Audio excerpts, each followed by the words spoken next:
I'm gonna have to go get my headset. Just a second. Right here. Okay. Yep, and that's in your head.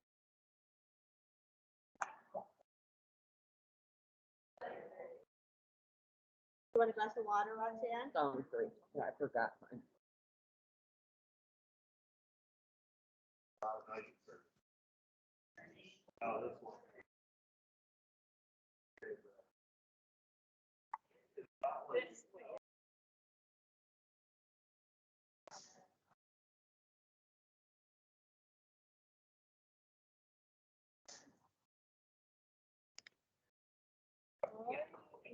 Yeah, let's put that because.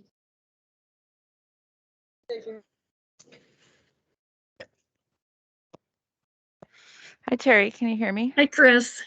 I just put my headset on so that the Okay, whole Dr. room Myers doesn't is hear still you. with the patient, so we still have a few minutes. Okay, I have two of our patients are here. Okay, So they're just getting connected now. I think Lisa's gonna help them click the button to join. Is that okay? okay, sounds good. And I don't know if anybody else is on yet, but Nope, no one else yet. okay, Here's Dr. Myers now, so we'll get her set up and sounds good. For you intentionally, so good. Not on, Chris. Yep, you can log on. Uh-huh. I'll keep my appointments beyond today. Okay, that's okay for you? Okay.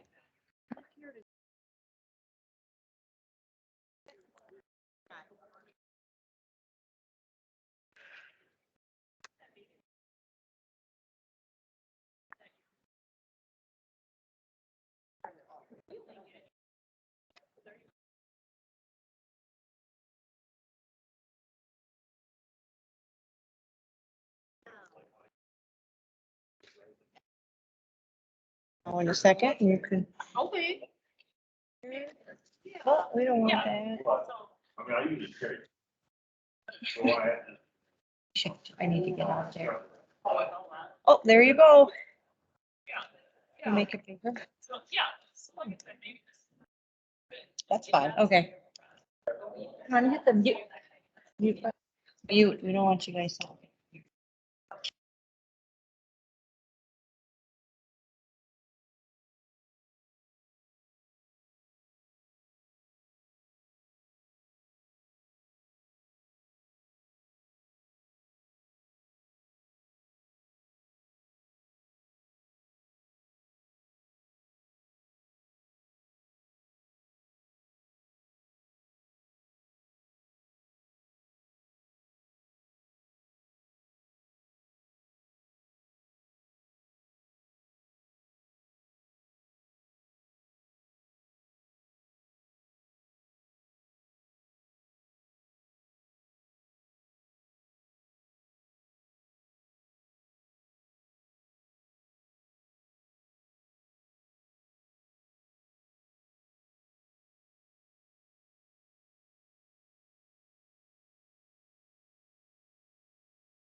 Terry, can you hear me?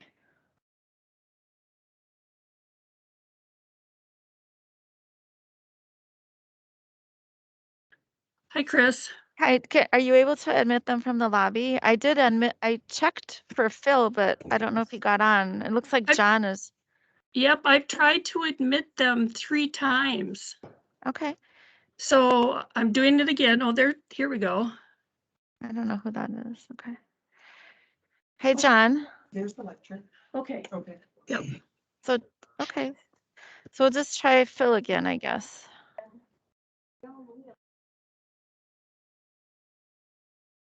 Let me try again here.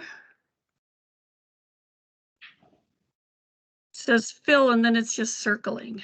Right.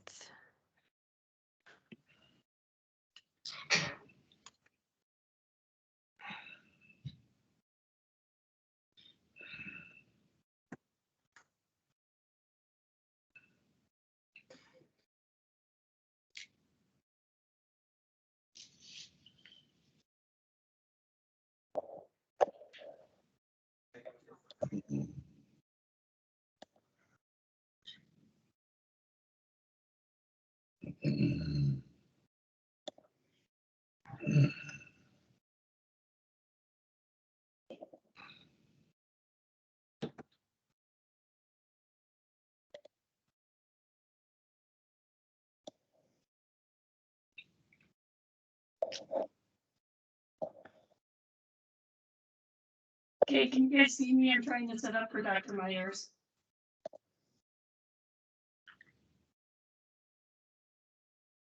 Can you hear me, Chris? I can hear you. Yes. I just can't get Phil admitted. Okay. Can you guys see the PowerPoint? Yes, we can. Okay. Please.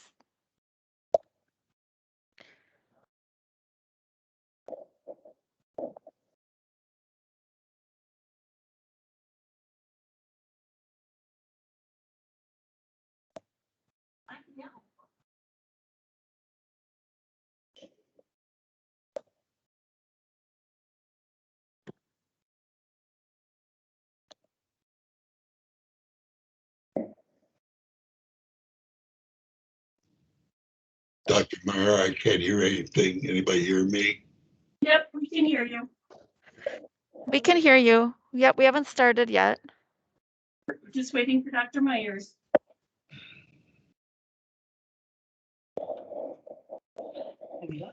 Yep, we're all set. I don't know how to, last time you were able to see one on each. I am being muted right now. But weren't you able to see the screen and then all of your people on one side? You have to mute me. So, yep, we can hear you, Terry. Thank you. Hi, I know we're trying to admit you to the meeting and we're having some trouble, but we're working on it, okay?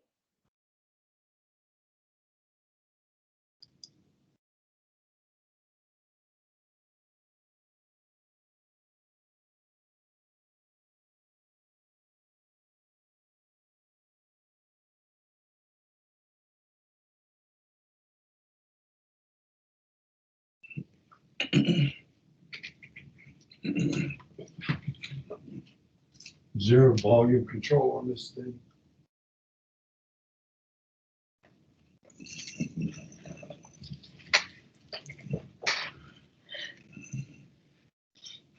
No, I can't hear anything. All right, sorry, we're just having a few technical things, but I think you guys can hear me now? We can hear you, Dr. Myers.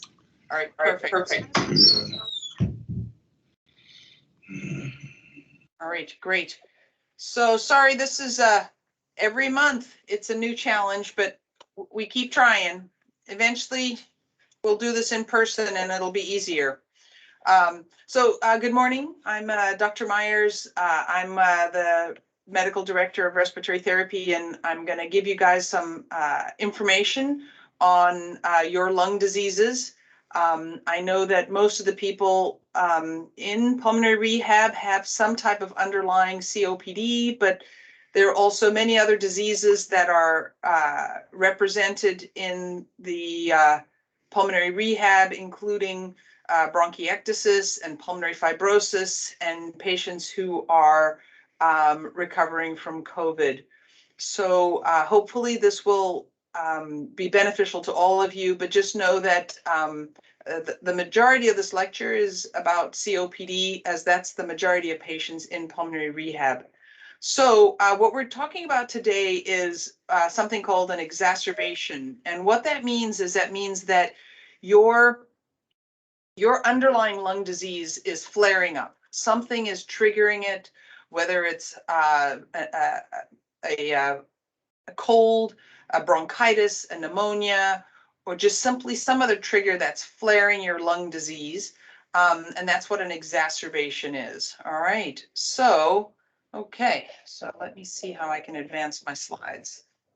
I thought the arrow down would do it. None of those are working. Okay, Terry. Really? You can slide that over the top here.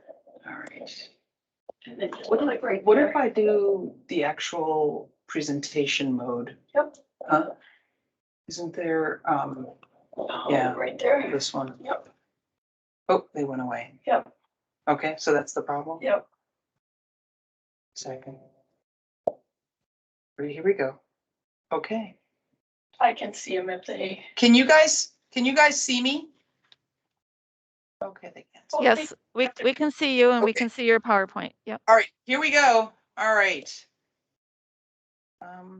So, what we talked about is that it's a flare up of your underlying disease. So today I'm going to talk about flare ups that occur in COPD, bronchiectasis, and interstitial lung disease, which means pulmonary fibrosis for the most part. So for a COPD exacerbation, the symptoms people may have is they may feel more short of breath. You may have increased sputum production. You may notice actually a change in the mucus that you're coughing up. Some people may have fevers. Some people may feel some chest tightness, and some people may just feel some fatigue. And so there's a whole spectrum. But the bottom line is that it's a difference from your baseline. Okay.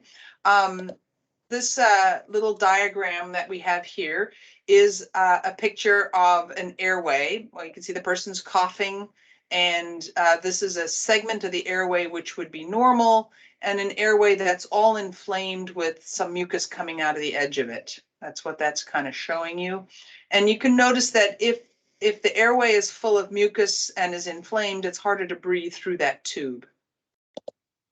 So an exacerbation is typically a clinical diagnosis. And what we'll hear if you were in clinic or you're seeing your primary, that you may be wheezing. We may not hear a lot of air movement, that you may be using more muscles in your chest to breathe than usual, which are called your accessory muscles. If you have a little SAT monitor, you may notice that your oxygen saturations are running a bit on the lower side. We may see that you're breathing faster. You may feel that your heart is racing in your in your chest. You may be weaker than usual. And for some people, and this is really more of a medical emergency, your level of consciousness may be a little bit down, or you may be confused, and a loved one might notice that. All right. So in terms of how we make the diagnosis, sometimes people will get a chest x-ray, although often it's just made based on symptom changes with COPD. Sometimes you might get a sample of sputum. In the winter months, we may test for influenza, and everybody's getting tested for COVID now. Even if you're vaccinated, there's certainly a chance of breakthrough disease. Some people may really step it up and get a CAT scan of the lungs, but that's typically not used for a COPD exacerbation. And so the other thing that's helpful is this thing called a COPD action plan. And you guys may have this. And what it is it's a diagram that a piece of paper that you have at home. And it's a tool to use to help you know, are things worse? What do I need to do? What's the plan?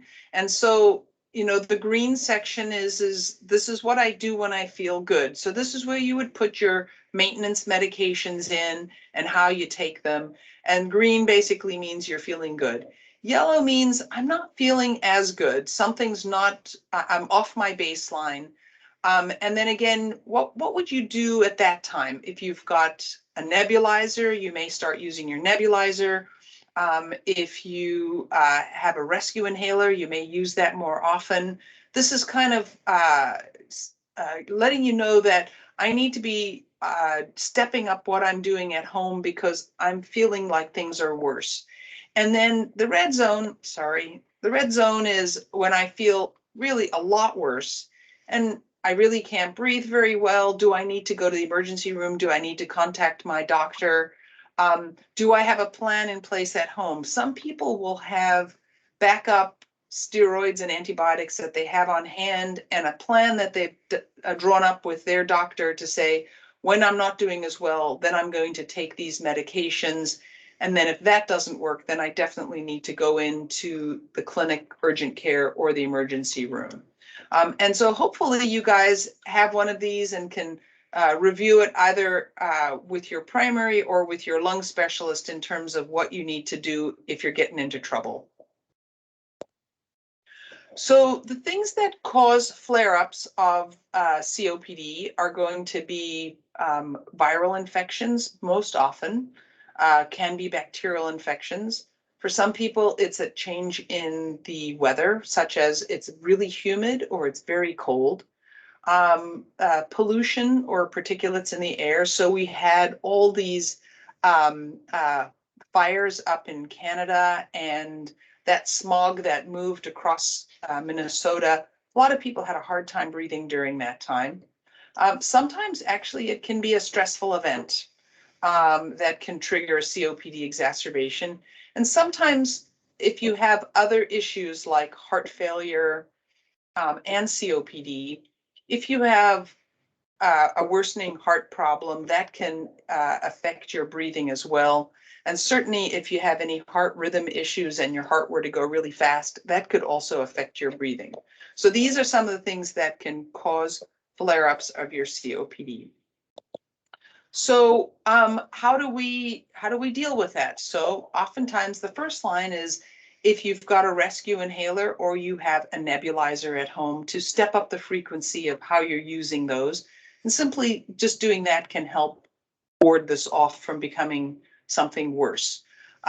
If you have a backup plan at home with steroids and antibiotics, you could use that. Or if you need to come into the clinic to be assessed, more often than not, COPD exacerbations are treated with a round of antibiotics and steroids. Some people just need something to help with the mucus, and you can buy something over the counter called Mucinex or Robitussin. But in general, to have a plan, especially if you have frequent flare-ups, is a good idea. Some people have something called a flutter valve at home, and what that helps is that helps clear out some of that thick mucus that you're struggling with. And some people who have really quite severe disease will have a vest at home. And I'll show you a picture of what one of those are. Some patients who have really frequent flare-ups may even get this thing called bronchoscopy. And this is what this looks like. This is a fiber optic camera that we get down into your lungs to help clear out mucus. And typically this is only used for patients who are in the hospital or patients who have a lot of flare-ups and associated with a lot of increased mucus production. Bronchoscopy can help clear that stuff out. The other thing that I mentioned is something called a vest, and it literally looks like a vest that wraps around you, and the machine off to the side generates pressure that goes through that tubing, and you kind of get shaken up like a it's a device that shakes your chest in an effort to basically move that mucus that is more in the periphery of your lung more into the central area so that you can then maybe clear this out of your lungs better. All right, so that is what a vest looks like. And these are the flutter valves.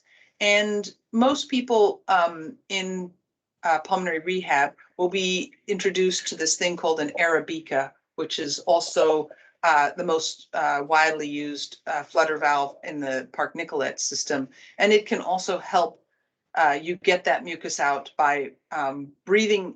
And again, the respiratory therapy class will teach you how you use this to help actually get that mucus out, because the technique is really important.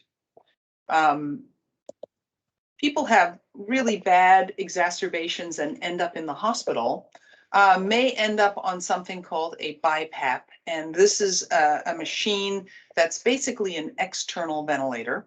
And it's a tight-fitting mask that goes over your face, and it basically helps to support your breathing. So every breath that you take gets supported. So if you're really tiring out and feeling weak and you're just having a really hard time breathing, we know that BiPAP can help offset that work of breathing. If your carbon dioxide level has gone particularly high, it can help you blow that off through breathing, taking deeper breaths and getting that air, that byproduct called carbon dioxide out. Some people have something like this at home. It's called CPAP, and it's used for sleep apnea. But this machine that's called a BiPAP just actually does more work than a CPAP machine does. All right. Now, what if you got really sick and you were hospitalized with your COPD exacerbation? You may end up on something called life support. And the medical word for this is intubation and a mechanical ventilator. So this person, he looks really comfy because he's asleep, but he has a machine that's going down through his mouth into his lungs. And there's a machine here called life support that's breathing for him.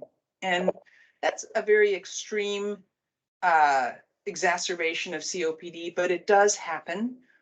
Patients do end up on life support, and some patients, certainly depending on the severity of the disease, are able to come off life support if they got that sick.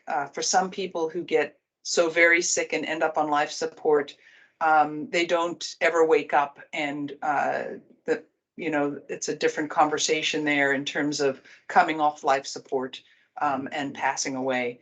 I think these are really important discussions to be having with your doctors. We're hearing a lot about ventilators now because of COVID, and a lot of people, despite everything we're doing for COVID, are passing away despite life support. But I will say that people with COPD who end up on ventilators, certainly patients can come off life support and have meaningful recovery. So I just wanted to put that out there, but it really speaks to how severe things have gotten if you end up on life support. Okay, so what is the most important take home also from this is that if you have a bad flare up, you have a bad exacerbation of your COPD, the most important thing is to go to pulmonary rehab or to go back to pulmonary rehab. And that we know that the biggest intervention we can do in anybody who has a bad flare up is help build back that muscle, the endurance that's lost with the flare up, because people who have exacerbations end up on the couch. They end up in bed.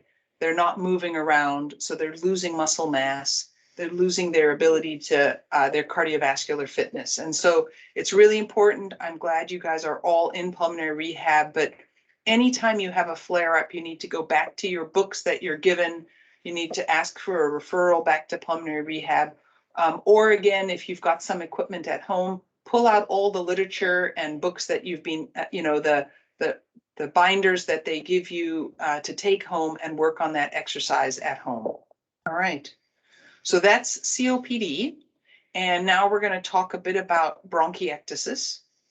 So bronchiectasis is a different disease to COPD, but the diseases do overlap, and some people actually have both. So bronchiectasis is a problem when in the actual windpipes getting a bit floppy and losing some of their elastic recoil. So mucus tends to really plug up the airways, and people get colonized with a lot of different types of bacteria and are more likely to need antibiotics with every flare-up. So when someone's having an exacerbation of their bronchiectasis, they will also feel short of breath. They may have some chest pains that we call pleurisy. Certainly there's an increase in the sputum production and oftentimes a color change. Some people with a flare-up just feel run down and fatigued and their appetite's down, and recognize that this is a flare-up for them with their underlying disease. So this is a picture of a CAT scan and people who have bronchiectasis. These black areas are your airways, are your air sacs. And these white areas that are all dilated, those are the windpipes that are dilated and filled with mucus. And this is kind of at the bottom of the lung. And again, being able to see these airways so well outlined in white, we know that this is mucus-filled airways, okay? So the tests that we use, oftentimes we'll get a chest x-ray or a CAT scan, will help us show that things are a lot worse. We do like to get sputum samples because oftentimes patients are chronically colonized with certain bacteria, and we can tailor the antibiotics to that specific exacerbation. Again, in winter, nasal swab for influenza. In this time of the pandemic, any kind of worsening of symptoms, even in patients who are vaccinated, we need to think about COVID. All right. So treatments, same thing. Oftentimes we increase the frequency of their nebs. We have antibiotics that are targeted against certain bacteria that tend to grow out of their lungs. Patients with bronchiectasis are definitely using a vest or a flutter valve to help with secretion management. Steroids are not used as often, but some patients do respond to steroids as well. And then again, back to this idea of bronchoscopy. Again, when you have so much increased secretions in your lungs, sometimes you need what we call a clean out, where we go in and suck out as much mucus as possible with a bronchoscope. Patients with bronchiectasis can also have that action plan where they know when to start up antibiotics. They know when they need to come into the hospital just because they're flaring up. Again, a referral to pulmonary rehab is really important because you lose strength, you lose muscle mass every time you get sick and are lying around in bed trying to recover. All right. So what about interstitial lung disease? And again, if you guys are asking, well, what is that? This is for people who have this disease called pulmonary fibrosis or some other type of scarring pattern on the lung. And again, there may be people in the audience don't have that disease, but again, a lot of these disease symptoms overlap each other. And patients with a flare of their pulmonary fibrosis may have increased cough, shortness of breath, worsening oxygen saturations. And oftentimes people who have this disease called interstitial lung disease, they also have some other diseases like rheumatoid arthritis or a mixed connective tissue disorder. And so sometimes their joints flare up also, or their skin flares up, and these are the whole body is inflamed, and that's including the lungs. So when people have a flare-up of their interstitial lung disease, oftentimes we need to move quickly to bronchoscopy because they're chronically immunosuppressed. They may need certain different types of antibiotics. We may need to look for other medical issues, including looking for blood clots or heart issues. And we can do that with various imaging tests and cardiac stress tests. Oftentimes people with interstitial lung disease are already chronically on steroids and they need a burst, and their numbers need to go really high with a slow taper to get their disease back under control. Certainly if they have an infection, the antibiotics are warranted and are targeted against the usual things that grow out of their lungs. All right.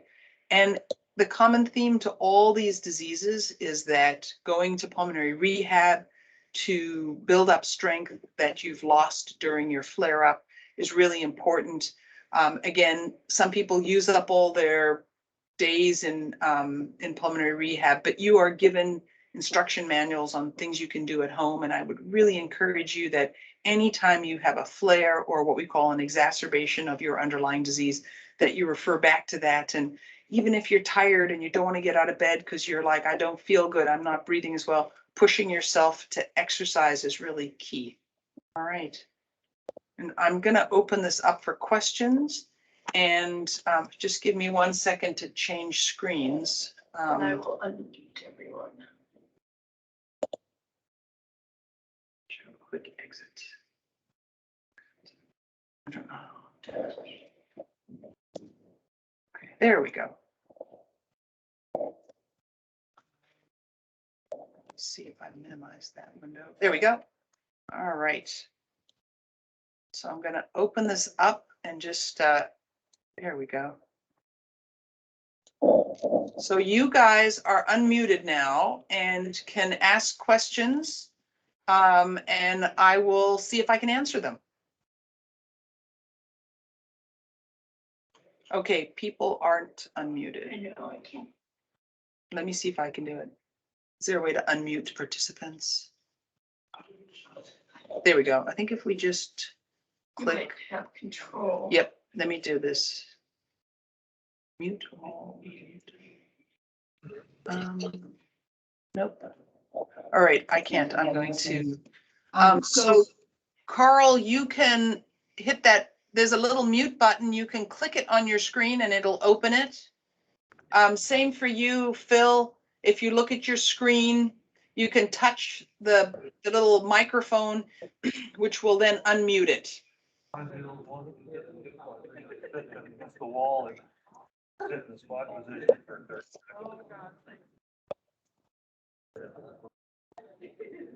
All right. So you guys can just speak and then I can hear you. Can you hear me? I sure can, John. Phil Johnson here. All right, Phil, I can hear you. And Lisa, you want to say something? So we have two Oh. participants on 2 other computers, Okay. and they don't have questions right now. Okay. Well, Phil or John, do you have questions? Not that I can think of right now. Okay. I thought I did, but I can't think of it. Okay. No questions here. No questions. All right. Well, thank you guys for listening in on the lecture. I hope it opened up your eyes to just some of the things that you guys can do to empower yourself to stay on top of your disease. And again, that COPD action plan is very helpful for some patients. And, you know, having the conversation with your doctor about, you know, what can I do when I have a flare up, just kind of helps keep, you know, kind of empowering you guys to stay on top of things so things don't get bad and you don't get hospitalized. This is John. I think I do got a question. Last time I went up to see Dr. Miller, and she looked at the CT scan, because you brought up emphysema on the last session here. And, you know, I really don't have that much of emphysema, but I'm wondering about this bronchitis. I've never talked to anybody about that. Is that something my primary care could answer? Whether I got bronchitis? So certainly, you know, you and Dr. Miller can talk about that more, but so COPD, which is chronic obstructive pulmonary disease, which is having repeated episodes of bronchitis, and emphysema do overlap. People who have smoked for a period of time can develop emphysema when you. Well, I guess I'm okay with the emphysema. Is the bronchitis and COPD, is that the same thing? No, they're actually different. So the emphysema is happening in the little air sacs, and the bronchitis is happening in the little windpipes. And some people get both, and some people just have one or the other. There's really no treatment for emphysema. The best thing you can do for emphysema is to stop smoking. Yeah, because then, wow, yeah, then emphysema stops progressing. But for the chronic bronchitis, we have those inhalers, and we've got the nebulizers, and if you have an exacerbation, you know, steroids and antibiotics. So Dr. Miller says my emphysema is not really much. Yeah. So what I got is bronchitis mainly. Okay. Is that my problem? That's probably your problem, and then getting on top of it to help keep the secretions out of your lungs and to help keep you healthier would be the goal. And my primary care doctor, Dr. Hebel, would she know pretty much whether, about my bronchitis, whether I got bronchitis symptoms or I'm sure emphysema? your primary could manage this too. Okay, Yeah. guess that's it. All right. Dr. Myers, Yep. You got your piece together. I'm gonna put this mask down. I just want to make a comment if I could. Sure. The doctor that I see and the staff and the respiratory people here are wonderful, but it's very frustrating trying to get an appointment to see your doctor because they're months out. Is that being looked at? So there's often an access problem, and what I would say is that a lot of things like COPD and bronchiectasis and bronchitis can be managed by primary care. And using the subspecialty care like the lung doctors should complement your primary care doctor, and your care shouldn't just shift, even though you have a primary lung problem. The idea is that we are working with your primary care doctor so that if you acutely need to get in and you can't get into pulmonary, you have your primary to see. And if your primary cannot manage it, they will contact us. But in terms of access, I mean, this is a problem throughout, patients prefer, they're like, I have a lung problem, I just want to see my lung doctor. But really the idea is that we're trying to get you to sort of to come up with a plan so that if you are acutely worse, you can still see your primary. And then if they can't manage it, then they call on us, is the way to think about it. And unfortunately, there's the opposite happens where patients feel like, well, I have a lung problem, I should just see my lung doctor. I can't get in, I'm frustrated. Then I would say, keep trying to get in to see your primary, and have your primary, if they cannot manage you, contact us. Okay, I was told by pulmonary that pulmonary should manage my case, not primary. Yeah. Well, then if they told you that, then again, I don't want to get in the middle of that one. There's just so many pulmonary providers, and there are a whole lot of primary care doctors. So I don't think the access problem is going to change. I think with the pandemic, a lot of us got pulled into the hospital. And so the numbers in the clinic went way down, but that's not a problem anymore. So I'm, other than that, I'm not, I would then call, and if you were told you need to see your pulmonologist, then, I would say, please put me on a callback list, or see if I can get worked in to see one of the nurse practitioners, or if there are any openings, work me in to see my primary pulmonary specialist. Okay, thank you. Sure. And I just thought of the question I had. I kind of followed this because originally I moved up here, the Kansas City area, Missouri, and I you're familiar with the problems they're having down there with the Delta virus, or this offshoot of, I guess, because people have been getting vaccinated, their rates real low. Yeah. What's the chances of that happening up here? So what I'll say is the Twin Cities numbers are quite good in terms of vaccination. I think we may be as high as 70% in the cities. As you go more rural into more rural Minnesota, vaccination rates drop off for the same reason they have dropped off in Mississippi and Florida and Alabama. There's a big distrust, and there's a lot of Well, more information out there about, I guess for the state of Missouri, it was like in the low 40s, the whole Yep. state of people don't, they got vaccinated. Most people haven't.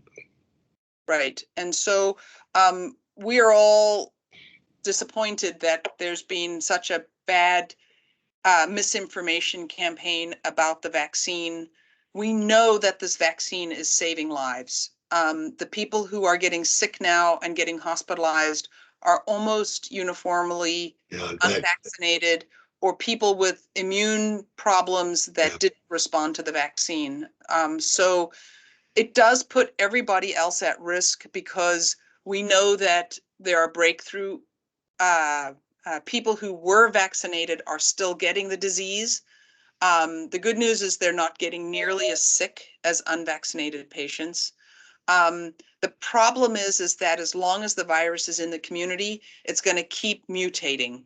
And so in time, even though you stepped up and had your vaccine, it may not be effective. And so all these people who are holding out saying, I'm not getting my vaccine because it's my right, are actually setting everybody else up for failure. And this is just, it saddens the whole medical community that there's been such a misinformation campaign out there. And so, but clearly we know this vaccine works. Yeah.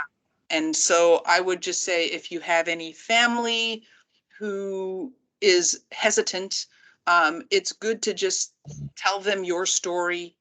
And, you know, sometimes that is helping people move forward and move away from hesitancy.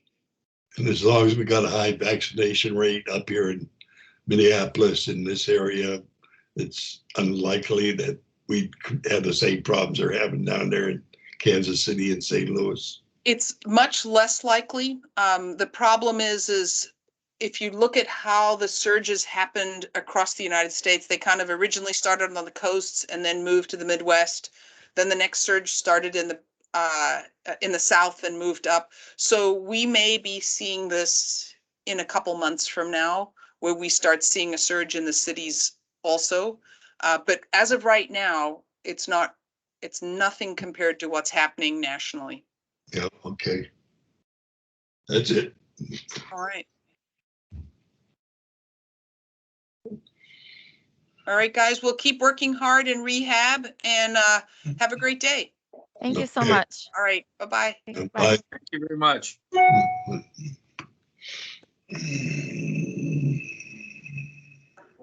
Well, we survived. Yes. It worked.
All right, we called in audio only. This is part of the, if you're going to join the meeting, audio only, Yeah. you can have a computer. If you have a computer, if you didn't have a computer, you wouldn't get that information.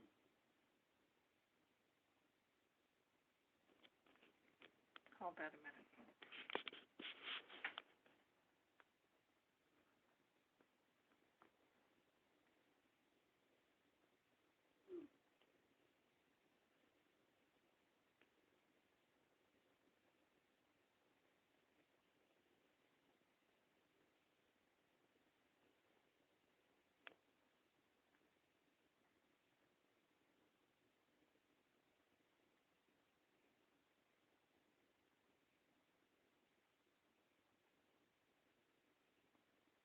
asked me what we're doing today.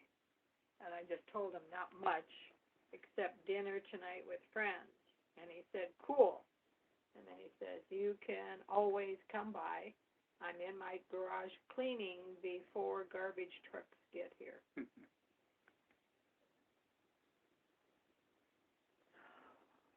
Do you want to go over there? Yeah, I guess so. Well, when we're done here, done getting dressed, I got a shower. I feel kind of greasy. You know what I mean?